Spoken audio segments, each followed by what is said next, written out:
Good morning. Ngasigi video haipatang I share tawjarage ko. Ngase tang mari ko man tang mari ningthokaba namit ningthokaba se akoina machu se white leire ko hana khangju khangbiramani ko aduga akoina numbers ige haragadi 47 ko 47 se dum haitare ko koina kogi kudang sawaida igera natraga hadi pure asang laga dum dina natraga di hadi manung dagumba ibi ba haitare ko 47 se da any color na ibe ai ko black khatang thado ko 47 ibi bi ai sum haitare ko ngasagi number dune adagi color dune ko haida dumaina tawraga sum aina chatori ba thabak se amu hen energy aphaba phangna bagi damakta haitare ko adu sida leire ahambagi se ko adu card se ahum gatang thokjarage ko card 1 2 3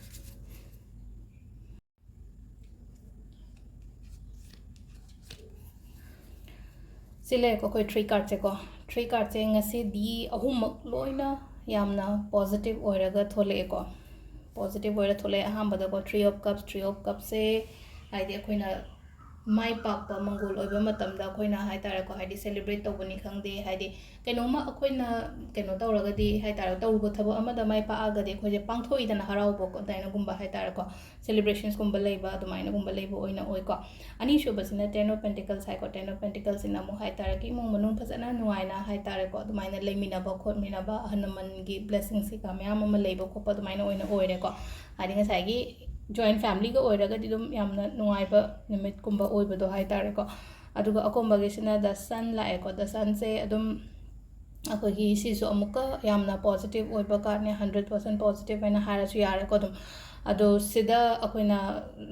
haidi thap anoba thabak lakpa pirakpa khopa adum bagi sign niko sise sun numit hairaga di yamna ngali dana ko haidi thashi na te dana ko numit thokpa har numit no mo se pungan ngalhalin dana ko aduna haidi numit tholokpa matamda yamna phai ko adum akogi thabak anoba lakpa hairaga di sum pending daga leiba khotpa adum bado haitare ko success kumba lakpa khotpa dumaina oina oigani ko aduga timing se ayuki pung 3 ga minute 53 tagina 3 khai bhom lere ko adagi amuk 9 ga minute 5 dagina 8 ga minute 38 phom lere dagi 12 ga minute 93 tagina nungda wairam gi pung 3 ga minute 53 phom lere dagi nungdang gina 8 ga minute 94 dagina 38 ga minute 32 phom lere dagi ahing gi haitare ko 12 ga minute 38 dagina nongalamdagi 3 ga minute 53 phom lere ko sisina ngasi gi oina akhoi gi afaba timing ko sida leire akhoi gi ngasi gi video se ma'am thank you